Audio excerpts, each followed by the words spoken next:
So I spoke about what we were seeing with the children's questions. And perhaps this is where some of the critique comes from about reciprocal reading being more for secondary. So if we think just about our Bloom's taxonomy, what we were trying to train our year fours to do were ask questions more towards the evaluation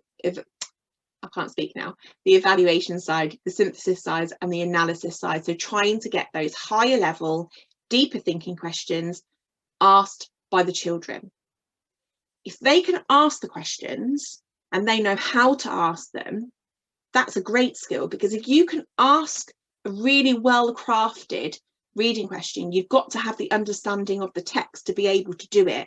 So automatically, by asking them and engaging them and giving them that autonomy, not only are we increasing their curiosity with it, we're increasing their confidence, they feel like the teacher, but we're automatically showing and developing their understanding, because you have to understand it to be able to answer a good question. So that meant that in year 4 this year, we decided to really heavily focus on the questionnaire. So the way our reciprocal reading worked is some sessions will have those 4 or 5 roles, and some sessions what we will do is we'll start off with just maybe a quick predicting element, but then we decided to really focus on the questionnaire. So we would give the week a particular purpose, and actually we ended up doing this over several weeks.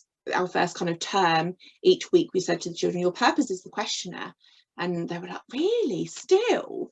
Like, yeah, because actually the level of questions that you can ask, the different types of questions that you can ask are is beyond what you potentially already think. Now, this particular little questionnaire here, obviously it automatically has some of the natural retrieval ones in there, but we themed our week. So some weeks we modelled to them how to ask questions based on retrieval, and some weeks we did it based on evaluation and author impact. Some weeks we looked at developing the questionnaire role within vocab, for example. So what we do is, let's say we're going to work on a retrieval question with them. I might show them this sentence stem, and I know there's lots of different documents out there where you can kind of download and get different sentence stems for reading comprehension. You can create your own, but there are some fantastic ones out there. So just as a quick example here, I might have up on the board, right, find and copy one word which means this or tells you this. So I show them this sentence stem, I then read the text with them, and then I would do it. So on day 1, I model with them how I would do that question. I just write it up for them, and then we discuss how to answer it. On day 2, they do it with me. So this is exactly like our kind of the Shanghai maths method with the I do, you do, we do. On day 3 of reciprocal reading, they have a go at writing a question. So I still have the same sentence stem up there, but this time on the next chapter that we've read that day, can they put together a question that follows that sentence stem? And then they can obviously explore the answers and share it. And the answers that they came out with when we did this was amazing, actually. Some of the levels of understanding from the children really surprised me. So that's just one example, this kind of idea of modelling how to ask a question. And then I thought I'd just kind of look with you at this short extract.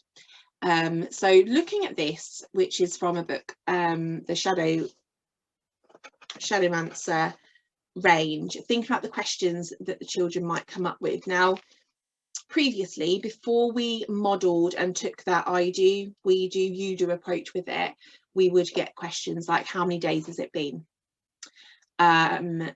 Obviously that's a really simple retrieval question. Nothing wrong with that, you can still have them in there as well, but then how do we get them to ask other questions like, do you think the author was successful in making you feel scared?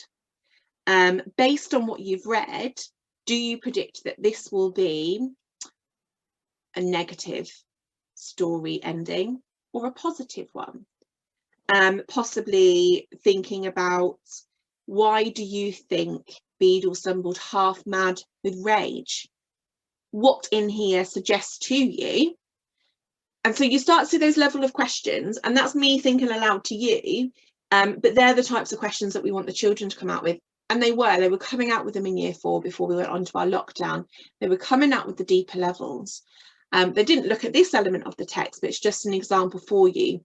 When we were looking at the girl who stole an elephant, they picked up on one of the parts of the story where the soldiers were looking for the thief. I won't give the story away, don't worry.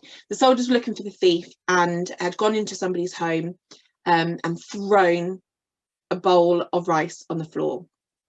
And then the person was scrabbling around for it. And the children started to come up with questions to say, why do you think she was scrabbling on the floor for the rice? And I said, okay, well, why do you think that? And because they'd come up with the question, and I do say this, don't ask questions that you don't know the answer for. Be prepared for me to come and say, what do you think that answer is? They started to make the links and connections to, well, we know this story is based in Sri Lanka. We know it has this difference between a rich society and a poor society. The fact that she's scrabbling around on the floor for those last grains of rice suggests to me that she's from that poorer society. And then somebody kind of counteracted with that discussion and said, well, okay, so based on that action, do you think that soldier is like a mean character? Do you think they've done it intentionally? And so then the debate started to form, and it had come from the fact that they started to have these deeper understanding questions. And then the children started to say, oh, but what kind of background do the soldiers have? So again, then we're starting to get the curiosity, wanting to know the background knowledge linked to the book. Can I find out more information about the different class system within Sri Lanka? Which, you know, just as a teacher, you're standing there kind of jumping in excitement, thinking, oh, this is amazing. And that's what we want from our readers and from our children. So things that I've learned, I feel like reciprocal reading was good from what I've seen. This year was my mission to make it better and hopefully to get towards excellent.